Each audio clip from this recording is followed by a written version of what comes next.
নারী ও মানুষ, নর ও মানুষ, সৃষ্টি মহান স্রষ্টার।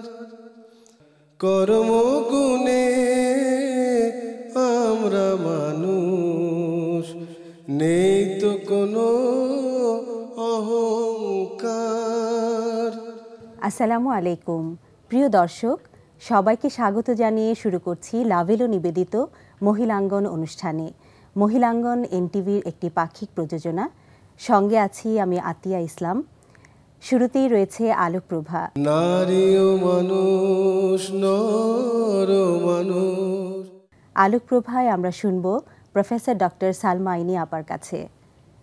আসসালামু আলাইকুম। ওয়ালাইকুম আসসালাম আপা, কেমন আছেন? আলহামদুলিল্লাহ রাব্বিল আলামিন, আপনি কেমন আছেন? আলহামদুলিল্লাহ ভালো আছি। আমরা তো আলোকপ্রভায় আল্লাহ তাআলার সুন্দরতম নাম নিয়ে শুনি, তো আজ আপা কোন নামগুলো নিয়ে আমরা কথা বলবো? আলহামদুলিল্লাহ রাব্বিল আলামিন, আল্লাহ সুবহানাহু ওয়া তাআলা আমাদেরকে একসাথে হবার তৌফিক দান করেছেন, তিনি আমাদেরকে কবুল করে নিন। আসমাউল হুসনা এর ভেতরের আজকে যেই নামটি নিয়ে ইনশাআল্লাহ তাআলা আমরা একটু আলোচনা করার চেষ্টা করব, সেটি হচ্ছে আল কাদির। আল্লাহ সুবহানাহু ওয়া তাআলা নিজেকে আল কাদির, দ্য পাওয়ারফুল, এই নামে ডাকতে বলেছেন। এই পাওয়ার হচ্ছে অ্যাবসলিউট পাওয়ার, শুধু পাওয়ারফুল না, এই পাওয়ার পারফেক্ট পাওয়ার, এবং এর কোনো এই পাওয়ারের কোনো খুঁতি নেই। The one who has got the absolute power, মহাপরাক্রমশালী। এবং he is the one who decrees, তিনি সব রকমের যে যত রকমের বিচার আচার সব কিছু এবং তার যে ফলাফল তা তিনি নির্ধারণ করে থাকেন। এবং তিনি বলেন বি and it is, হও এবং তা হয়ে যায়, কুন ফায়াকুন। কুন ফায়াকুন। তো এই কুন ফায়াকুন একমাত্র আল্লাহ সুবহানাহু ওয়া তাআলার ক্ষেত্রেই এটি ঘটে থাকে। আর কোনো কিছুই নেই যার কথা আমরা চিন্তা করতে পারি যে চাইবা মাত্র পাওয়া যাবে, এমন কোনো ঘটনা এই পৃথিবীতে ঘটে না, সুবহানাল্লাহ, আনলেস এন্ড আনটিল এটি আল্লাহ সুবহানাহু ওয়া তাআলা ডিক্রি করেন। এই কারণে তাকে আল কাদির বলা হয়। এবং তার এই কোনো কাজ করার জন্য কোনো কষ্ট করতে হয় না, বা কোনো মিনসের ভিতর দিয়ে যেতে হয় না, কোনো পথ খুঁজে নিতে হয় না। এটা শুধুমাত্র একটি উইশের ব্যাপার। এখানে তিনটি ফর্মে আমরা আল্লাহ সুবহানাহু ওয়া তাআলাকে এই নামটিতে ডাকতে পারি। এটি হচ্ছে আল কাদির, আরেকটি হচ্ছে আল কাদির, আরেকটি হচ্ছে আল মুক্তাদির। তিনটি একই অর্থ বহন করে। তো আল কাদির হচ্ছে the one who is able to do whatever he wills, উনি যা ইচ্ছা তাই করতে পারেন। এবং এই পৃথিবী বা মহাজগতে এমন কোনো শক্তি নেই যা তার এই করতে চাওয়াকে প্রতিরোধ করতে পারে বা আটকে দিতে পারে, বা একটু দেরিতে হবে এমন ব্যবস্থা করতে পারে, কোনো উপায় নেই। এবং তার এই প্ল্যানকে ফ্রাস্ট্রেটও কেউ করতে পারে না। তো আমরা একটু গভীর চিন্তার বিষয় এটি, যে তিনি কোন ক্ষমতা নিয়ে আছেন, এবং তাকে আমরা যখন সাবমিট করব তখন কার সামনে সাবমিট করছি নিজেকে, সেটি বারবার একটু মনে করিয়ে দেওয়াটা প্রয়োজন। আর আল কাদির যখন বলছি তখন তিনি এভার এবল, সবসময় তিনি করতে পারেন, তার কোনো সময় নির্ধারণ করতে হয় না যে এই কাজটি এখন করব, সকালে বিকেলে রাতে, এমন কোনো কিছু তার জন্য নেই। যখন আমরা বলছি আল মুক্তাদির, সেটি হচ্ছে দ্য পারফেক্ট ইন এবিলিটি, তার যে এবলনেস, তিনি যে এই এবিলিটিটাই একটি পারফেক্ট পর্যায়ের এবিলিটি, যেটি বললাম যে কখন নির্ধারণ করতে হবে না, কিভাবে করব সেটি চিন্তা করতে হবে না, কত দিনে হবে সেটি চিন্তা করতে হবে না, তিনি শুধু বলবেন এবং তার সাথে সাথে কার্যকর হয়ে যাবে, নিখুঁত ক্ষমতার অধিকারী। আল কাদির এটি 12 বার রয়েছে কোরআনুল কারীমে। আল কাদির সেটি রয়েছে 45 বার, এবং আল মুক্তাদির 4 বার এটি আমরা পাই। কাদির শব্দটির রুট হচ্ছে কফ দাল র, এবং এর 4টি মূল মিনিং রয়েছে। প্রথমটি হচ্ছে to have the power to accomplish, to be capable, যেটি বললাম। দ্বিতীয়টি হচ্ছে is to measure, to distribute something, কোথায় কীভাবে কী দেওয়া হবে, কাকে দেওয়া হবে, কেন দেওয়া হবে সেটি তিনি নির্ধারণ করে থাকেন। The third is to decree or ordain, উনি অর্ডার দিবেন এবং ডিক্রি প্রদান করবেন, সেটি তৎক্ষণাৎ হয়ে যেতে বাধ্য। এবং চতুর্থ শব্দটি হচ্ছে ইজ টু প্রিভেল, তিনি সদা সর্বদাই রয়েছেন, যা উনি বলবেন সেটা তেমনিভাবেই হবে, এটির কোনো ব্যত্যয় ঘটবে না, এটি একটু এদিক ওদিক কেউ করতে পারবে না। তো এই সমস্ত গুণগুলো নিয়ে আল কাদির নামটি যথাযথভাবে আল্লাহ সুবহানাহু ওয়া তাআলার ক্ষেত্রেই প্রযোজ্য। এখন লিঙ্গুইস্টিক্যালি কাদির অথবা মুক্তাদির সবগুলি হচ্ছে রুট, আমি আগে বলছি কাফ দাল রা এই 3টি অ্যালফাবেট থেকে, এবং সবগুলোই পাওয়ারকেই ডেমনস্ট্রেট করে, অ্যাবসলিউট পাওয়ারকেই ডেমনস্ট্রেট করে। এবং তিনি সব কিছু করতে পারেন, তিনি সব ক্রিয়েশনের উপরে আধিপত্য বিস্তার করেন। তিনি সব কিছু পরিমিতভাবে তৈরি করেছেন, ওনার মেজারমেন্ট একদম নিখুঁত মেজারমেন্টে সব কিছু রয়েছে, পারফেক্ট রয়েছে। আর যেটি বললাম যে তিনি যখনই বলবেন হ তা হয়ে যাবে। এটি অতি অদ্ভুত একটি কোয়ালিটি, মানে যখন চিন্তা করি খুব আশ্চর্যই লাগে। কারণ অনেক সময় দেখা যায় আমরা কত কিছুর জন্য সারা জীবন ওয়েট করি, ভাবি যে কবে কবে কবে, কেন না কেন না, কিন্তু তখন যখন তার ডিক্রি হয়ে যায় তখন যে কোনো কিছু, সেটি জন্ম থেকে মৃত্যু সব কিছুই তার ডিক্রির উপরে নির্ভর করে। তার সবকিছু আবার সঠিক সময়ে নির্ধারিত, সঠিক সময় নির্ধারণ করেন। তাকে মুত্তাকিরা যখন, বা বলাই আছে যে যে ধৈর্য ধারণ করলো মুত্তাকি হলো, তার প্রতি আল্লাহ তাআলার সদয় দৃষ্টি থাকে এবং তিনিই জানেন যে কখন কি, যার ফলে আমরা বলি না সর্ব অবস্থা আলহামদুলিল্লাহ রাব্বিল আলামিন বলা, তার শুকরিয়া আদায় করা, কারণ তিনি জানেন কখন দেবেন কেন দেবেন। তো আল্লাহ সুবহানাহু ওয়া তাআলা বলেছেন, Allah is the one who created you from weakness, then made after weakness strength, then made after strength weakness and white hair. He creates what he wills and he is the knowing, the competent. কুরআন আল কারীমের 30 নম্বর সূরা 54 নম্বর আয়াত। তাহলে দেখা যাচ্ছে আমাদের যে জন্ম থেকে মৃত্যু একটু আগে উল্লেখ করেছি, এটি সম্পূর্ণ তার হাতে। তিনি উইক করেন, আমরা যখন বাবু থাকি তখন একদম উইক থাকি, সেখান থেকে আমরা স্ট্রং পরিণত বয়সে, ইয়াং বয়সটা আমাদের পরিণত বয়স, তখন আমরা কর্মক্ষম থাকি, দৌড়াদৌড়ি করি, সব কিছু করে ফেলবো, এরকম যে বিশ্বজয়ের চিন্তা থাকে। তৃতীয় পর্যায়ে তিনি আবার ধীরে ধীরে আমাদেরকে উইক করে ফেলেন এবং একদম বাবু অবস্থায় আবার নিয়ে যান। তো এই যে তিনি উইকনেস থেকে স্ট্রেংথ, স্ট্রেংথ থেকে উইকনেস, এই সমস্ত পরিবর্তনগুলো একমাত্র আল কাদির, যিনি কিনা সর্বময় ক্ষমতার অধিকারী, তিনিই করতে পারেন। একই সাথে তিনি যা ইচ্ছা তৈরি করতে পারেন এবং তিনি সব কিছু জানেন, তিনি তার সৃষ্টিকে একেবারে পুঙ্খানুপুঙ্খভাবে জানেন। আল কাদিরের এমন একটি সত্তা যিনি পাওয়ারফুল, একই সাথে মার্সিফুল। তার এই যে পাওয়ার, তিনি ইচ্ছে করলে সব কিছু ধ্বংস করে দিতে পারেন এক কথায়, কিন্তু তিনি সেটি কখনোই করেন না। তিনি এতটাই মার্সিফুল, এতটাই তিনি মায়াময় যে তিনি, তার বিরুদ্ধে আমরা এত বেশি যাই, তিনি ইচ্ছে করলে সাথে সাথে সব ধ্বংস করে দিতে পারেন। দেখা যায় তিনি সেটি করেন না। তার মানে মানুষের মধ্যে এই গুণাবলীটি নিয়ে আসা প্রয়োজন। আমাদের রাগ উঠে গেলে দেখতে হবে যে আল কাদির আসলে কখনো প্রধান্বিত হয়ে কিছু করেন কিনা। তিনি করেন না। ঠিক তেমনিভাবে আমরা বলে না যে রাগের সময় ঠান্ডা থাকতে হয়, so that ওই সময়টা পার হয়ে গেলে we can overcome it and we can see what is what. তার ক্ষমা করার ক্ষমতাও অসাধারণ, অসীম। এক্স্যাক্টলি। কাজে তার পানিশমেন্ট যেমন আনপ্যারালাল, তার ক্ষমা করার ক্ষমতাও আনপ্যারালাল। তিনি তার সৃষ্টিকে ক্ষমা করতে ভালোবাসেন, তিনি ক্ষমাকারী, তিনি ক্ষমা করতে পছন্দ করেন। এখন আমরা এই নামটি নিয়ে কী করতে পারি? প্রথম হচ্ছে নো দ্যাট এভরিথিং ইজ প্রি-ডেস্টিনড, প্রি-অর্ডেইনড। যাই ঘটছে জীবনে সব আগে থেকেই লিখে রাখা হয়েছে, সব আগে থেকেই নির্ধারিত করে রাখা হয়েছে। কাদর, তিনি সব কিছু আগেই তৈরি করে রেখেছেন, তিনি জানেন তিনি কি করবেন। কাজেই যদি এমন হয়, আমরা অনেক সময় কোনো একটি ক্যালামিটি হলে বলি যে ওয়াই মি, আমার কেন এরকম হলো, আমার কেন, আমি তো এমন না, আমার কেন হলো, বা হোয়াট ডিড আই ডু রং, আমি কি ভুল করলাম যে আমার এরকম হলো। আসলে এটি আমার ভুল বা শুদ্ধের উপর নির্ভর করে না। তিনি আমাদেরকে পরীক্ষা করার জন্য নানা সময় নানা কিছু করবেন, সেটিই আমাদেরকে মেনে নিতে হবে এবং শুকরিয়ার সাথে মেনে নিতে হবে। তাহলে আমাদের মনে রাখতে হবে যে আমাদের তাওয়াক্কাল করাটা খুব জরুরি, যে আমরা ওনার উপরে যখন রিলাই করব তখন তিনি আমাদেরকে সুনির্দিষ্ট সময়ে যা কিছু প্রয়োজন মিটিয়ে দিবেন।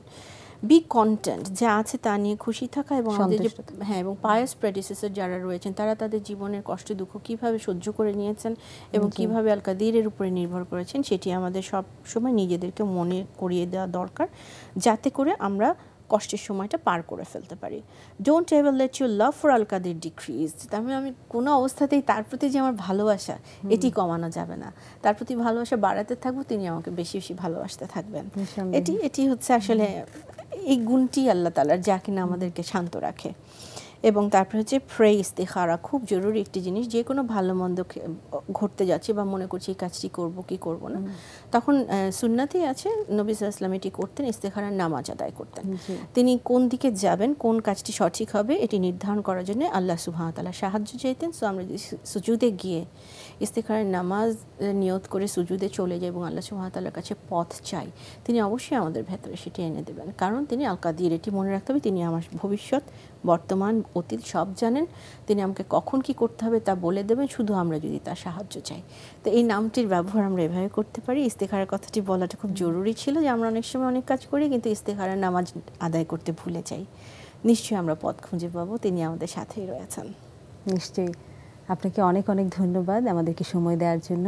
জাযাকাল্লাহ খায়রান। আলহামদুলিল্লাহ রাব্বিল আলামিন। আপনাকে অনেক অনেক ধন্যবাদ। দর্শক, শুনছিলাম আলোক প্রভায় প্রফেসর ডক্টর সালমা আইনের আলোচনা। নারী ও মানুষ, নর ও মানুষ, এবারের আয়োজন আলোচনা নারী ও মানুষ, নর ও মানুষ। আলোচনায় আমাদের সঙ্গে রয়েছেন আরিফা রহমান, সহযোগী অধ্যাপক, মনোবিজ্ঞান বিভাগ, ঢাকা বিশ্ববিদ্যালয়, ঢাকা। আসসালামু আলাইকুম। আজ তো আমরা কথা বলছি পরিবারে আদব এবং শিষ্টাচারের শিক্ষা নিয়ে। তো শুরুতে আপনার কাছে জানতে চাইব যে এই দুটো বিষয়কে আপনি কিভাবে সংজ্ঞায়িত করেন বা আমরা কিভাবে সংজ্ঞায়িত করতে পারি, আর এর গুরুত্বটা কি? আচ্ছা, অসংখ্য ধন্যবাদ। আমরা প্রথমেই বলি যে শিষ্টাচার, আদব কায়দা বা শিষ্টাচার শিক্ষা, এটা এই বিষয়টা আমার কাছে মানে খুবই সময় উপযোগী মনে হয়েছে। নিশ্চয়ই। তো প্রথমেই আপনি যেহেতু সংজ্ঞাটা জানতে চাইলেন, সহজভাবে বলতে গেলে আদব কায়দা বা শিষ্টাচার বলতে আমরা বুঝি ভদ্রতা বা সুন্দর ব্যবহার। আরেকটু ব্যাখ্যা করে যদি বলি, যে আচরণগুলোর মাধ্যমে আমরা একে অপরের প্রতি সম্মান এবং সহনশীলতা নিয়ে চলি, সেটাকে আমরা বলতে পারি আদব কায়দা এবং শিষ্টাচার। বিষয়টির গুরুত্বটা বলতে গেলে প্রথমে যে বিষয়টা আসে, যে আমরা কিন্তু একা একা বাস করি না, আমরা কিন্তু সমাজবদ্ধভাবে বাস করি এবং সমাজে আমরা একে অপরের সাথে বিভিন্নভাবে বিভিন্ন সম্পর্কে যুক্ত। তো এই পারস্পরিক সম্পর্কটা যদি আমরা ঠিক রাখতে চাই, তাহলে কিন্তু আদব কায়দা এবং শিষ্টাচার শেখার প্রয়োজন পড়ে। মানে আজকে আমরা যদি সমাজের চারিদিকে তাকাই, আমরা দেখব যে বিভিন্নভাবে মানুষ একটা অস্থিরতা বা বিশৃঙ্খলা বিরাজ করছে। সম্পর্কগুলোর দিকে যদি তাকাই, সেটা পারিবারিক সম্পর্ক হোক, স্বামী স্ত্রীর মধ্যে সম্পর্ক, ছাত্র শিক্ষক সম্পর্ক, হ্যাঁ, কর্মক্ষেত্রে সহকর্মীদের মধ্যে যে সম্পর্ক, সব জায়গায় একটা সম্পর্কের অবনতি আমরা দেখছি বা পারস্পরিক শ্রদ্ধাবোধের অভাব দেখছি। তো এই পারস্পরিক শ্রদ্ধাবোধটা যদি আমরা বাড়াতে চাই বা সম্পর্কটাকে যদি আর সুন্দর করতে চাই, তাহলেই আমাদের আদব কায়দা শেখা প্রয়োজন। ইসলামেও এই আদব কায়দা শিক্ষার ব্যাপারে যথেষ্ট গুরুত্ব দেওয়া হয়েছে। তো এই প্রসঙ্গে আমি পবিত্র কোরআনের কয়েকটি দুই তিনটা আয়াত উল্লেখ করছি। যেমন সূরা শুআরা 215 নম্বর আয়াতে বলা হয়েছে, যারা তোমাকে অনুসরণ করে সেই সব বিশ্ববাসীর প্রতি বিনয়ী হও। আরেকটা আয়াত উল্লেখ করছি, সূরা লুকমান 18 নম্বর আয়াত। সেখানে বলা হয়েছে, এই পৃথিবীর মাটিতে অহংকার করে চলাফেরা করো না। আমরা আজকে মানে এই যে মানুষে বিরোধ, মারামারি, হানাহানি, এগুলো যে দেখতে পাচ্ছি, এগুলো সব কিছুর মূলে কিন্তু আছে অহংকার। তো সেইটাকে আমাদের কিন্তু বর্জন করতে হবে। শিষ্টাচারের সাথে আরেকটা রিলেটেড বিষয়, সেটা হচ্ছে সূরা মাইদাতে আয়াত নাম্বার 2। এখানে বলা হয়েছে, সৎ কাজে তোমরা একে অপরের সহযোগিতা করো। তো এইটা কিন্তু আলটিমেটলি আমরা দেখতে পাই যে আমরা যখন একে অপরের সহযোগিতা করব, তখন কিন্তু সম্পর্কটা সুন্দর হবে। হ্যাঁ, আরও বিভিন্ন জায়গায় বলা হয়েছে শিষ্টাচার সম্পর্কে বা আদব কায়দা সম্পর্কে, এবং হাদিসেও বলা হয়েছে। এভাবেই এসেছে, রাসূলুল্লাহ সাল্লাল্লাহু আলাইহি সাল্লাম বলেছেন যে ব্যক্তি বড়দের সম্মান করে না এবং ছোটদের প্রতি স্নেহশীল নয়, সেই ব্যক্তি আমার উম্মত নয়। এভাবে কিন্তু শিষ্টাচার বা আদব কায়দার উপরে যথেষ্ট গুরুত্ব দিয়েছে ইসলাম। এবং পারিবারিক পর্যায়ে যখন শিষ্টাচারের প্র্যাকটিস হবে বা অনুশীলন হবে, তখনই কিন্তু মানুষ গিয়ে সামাজিক এবং রাষ্ট্রীয় পর্যায়ে নিজেকে সেভাবে প্রকাশ করতে পারবে, তাই না? তার আচার আচরণ, তার নীতি নির্ধারণ, পরিকল্পনা প্রত্যেকটির মধ্যে প্রতিফলিত হবে তার পারিবারিক শিক্ষার প্রভাব। তা তো অবশ্যই। আচ্ছা, তো আপনার কাছে এর পরের প্রশ্নটি হতে পারে যে আসলে এই যে পারিবারিক শিষ্টাচারের কথা আমরা বলছি, আদবের যে শিক্ষা বলছি, তো এই শিক্ষাটি আসলে আমরা কিভাবে দেব, কিভাবে এর চর্চা করব? আচ্ছা, এটিও খুবই গুরুত্বপূর্ণ যে আমরা কিভাবে আসলে বাচ্চাদেরকে, কারণ ছোট থেকেই তো এটা শেখানোর ব্যাপার, তো সেটা কিভাবে শেখাবো। আমরা অনেক সময় বাবা মা হিসেবে ভাবি যে বড় হলে বোধহয় ওরা মানে এমনি ওরা শিখে যাবে, হ্যাঁ, এই বিষয়গুলো। কিন্তু এটা কিন্তু হঠাৎ করে আসলে বাচ্চারা শেখে না, এটা একটা গ্র্যাজুয়াল প্রসেস এবং এটা কিন্তু ধাপে ধাপে শেখে। প্রথমে বাচ্চারা অবজার্ভ করে, তারপরে সেই আচরণটা আয়ত্ত করে, হ্যাঁ, তারপরে সেটা প্র্যাকটিস। আমরা তো বলতে পারি যে একটি শিশু আসলে ছোটবেলা থেকে অনুসরণ করেই বড় হয়, তাই না? হ্যাঁ, অনুসরণ, আমি সেখানে আসছি।